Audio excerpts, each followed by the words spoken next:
አሰላሙ አለይኩም ወራህመቱላሂ ወበረካቱ። ውድ ቤተሰቦች እንዴት ናቸው? አልሐምዱሊላህ ረብል ዓለሚን ከኔ ጋር ሁሉ ሰላም ሁሉ መልካም። ላይክ ሸር ሰብስክራይብ ማድረጋችሁን አትርሱ። ላይክ ሸር ሰብስክራይብ እያደረጋችሁ አበረታቱን፣ አጠናክሩን። ዛሬ ምንድነው መሰላችሁ የምነግራችሁ? ዛሬ ቀኑ ጁምዓ ነው። የተባረከ ቀን ይሆንልን። አላህ ሱብሃነሁ ወተዓላ ወንጀላችንን የሚምርበት ጁምዓ ያርግልን። ለሁላችሁም መልካም ጁምዓ ላለሁ። አንዳንድ የምንሰራቸው ስህተቶች አሉ። ጁምዓ ከመሄዳችንም በፊት ደግሞ አጅር የሚያስገኙ የሚበረታቱ ሱናዎች አሉ። እነዛን ሱናዎችን ብንተገብር የተሻለና ጥሩ ነገር ነው። እነዚህ ሱናዎች ምንድን ናቸው? ጁምዓ ከመሄዳችን በፊት መጀመሪያ ንያ ያስፈልጋል። ማንኛውም ስራ ያለ ንያ የሚሆን ነገር የለም። ሁሉም በንያ ነው። ንያችንን አስተካክለን ጁምዓ እንደምንሄድ ማሰብ አለብን። ካሰብን በኋላ ቁርአን መቅራት፣ ሱረቱ ካፍን፣ ሱረቱ ሰጅዳን፣ ሱረቱ ሙልክን ብንቀራ ይሄ ሱና ነው። ነብዩ ሰለላሁ ዐለይሂ ወሰለም የሚያበረታቱት መልካም ስራ ነው። ሱረቱ ካፍን መቅራት በጣም የተወደደና በጁምዓ ቀን ትልቅ አጅር እና ሚንዳ የሚያስገኝ ስራ ነው። ከዛ በተረፈ ይህንን በቤታችንም መቅራት ከተቻለን ብንቀራ ጥሩ ነው። በተለይ ደግሞ መስጊድ ስንገባ ብንቀራው የተሻለ ነገር ነው። ሌላው ደግሞ ጥርሳችንን መቦረሽ አለብን። ጥርሳችንን ማጽዳት አለብን። ንጽህናችንን ገላችንን ተጠበ ብለን ጥርሳችንን ብሩሽርሽ አድርገን ሽቶችንን በቃ ሽቶ ያስፈልጋል፣ ግድ ነው ሽቶ ያለም ማለት ነው። ከሌለን ደግሞ ያው የለንም። ሽቶ ብንረጭ ሰውነታችን ላይ መልካም ነው።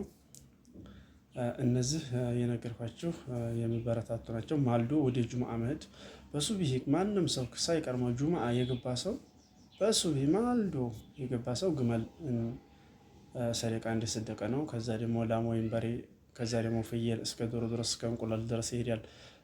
እስከ 5 ሰዎች የገባ ማለት ነው። ቀድሞ በደረጃ ማለት ነው። የመጀመሪያው ግመል፣ ለጥቅ ላም፣ ለጥቅ ፍየል ወይም እንደ በግ፣ ከዛ ዶሮ፣ እንቁላል ድረስ ከዛ በኋላ መሊኮች ይመዘግባሉ ማለት ነው። ያው እነዚህን 5 አጅሮች ዘግይተን ከሄድን አናገኛቸውም። መጀመሪያ ላይ ቀድመን ግን ከሄድን ግመል እንደሰደቅ ይቆጠርልናል ማለት ነው።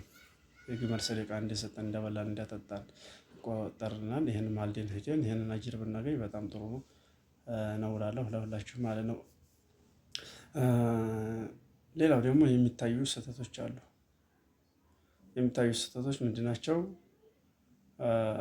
አወለ ሶፍ መቀመጥ በጣም የተወደደ ነው።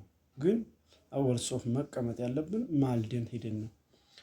ብዙ ሰው ሶፍ ከያዘ በኋላ በትከሻው ላይ እየተረማመዱ ብዙ ሰዎች የሚሄዱ አሉ። በጣም ብዙ ሰዎች የሚሄዱ ስላሉ ያን ነገር ማቆም አለብን። በሰው ትከሻ ላይ መረማመድ ይሄ የተከለከለና የተጠላ ነው። ኢማሙ ደግሞ ኹጥባ ከጀመሩ በኋላ ወሬ ማውራት፣ መነጋገር በቃ ይህም በጣም የተከለከለና በጣም የተጠላ ስለሆነ ይህንንም ማቆም ግድ ይለናል። በተለይ ወሬ የምናወራ ሰዎች ከጁምዓ አጅር ሙሉ ለሙሉ ነው የምናጣው። የጁምዓውን አጅር ምንም አናገኝም።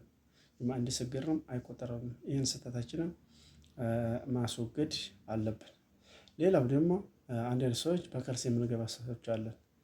በካልስ መግባት የለብንም። ካልስ ይሸታል፣ ይረብሻል፣ አዛ ያደርጋል ማለት ነው። አዛ ስለሚያደርግ ሽታ ስለሚያመጣ ካልሳችንን በእርግጥ ንጹህ ተሆነ ይፈቀዳል። ግን ብዙ ጊዜ የሚከሰተው ዝም ብሎ ከነ ካልሳቸው እየገቡ ሰዎችን አዛ ማድረግ ይሄ የተከለከለ ነው። ሰዎችን አዛ ማድረግ የለብንም። በጁምዓ ቀንም ሆነ በማንኛውም ቀን ሆነ መስጊድ ስንገባ ሰዎችን አዛ ማድረግ የለብንም። ይሄንን ነገር ማቆም አለብን። ሰዎችን አዛ ማድረግ የለብንም። አጅር ፍለጋ ሄድን ሰዎችን አዛ ማድረግ ስለሌለብን፣ ስለዚህ እነዚህ ነገሮች ብንጠነቀቃቸው የተሻለ ይመስለኛል። አሰላሙ አለይኩም ወራህመቱላሂ ወበረካቱ።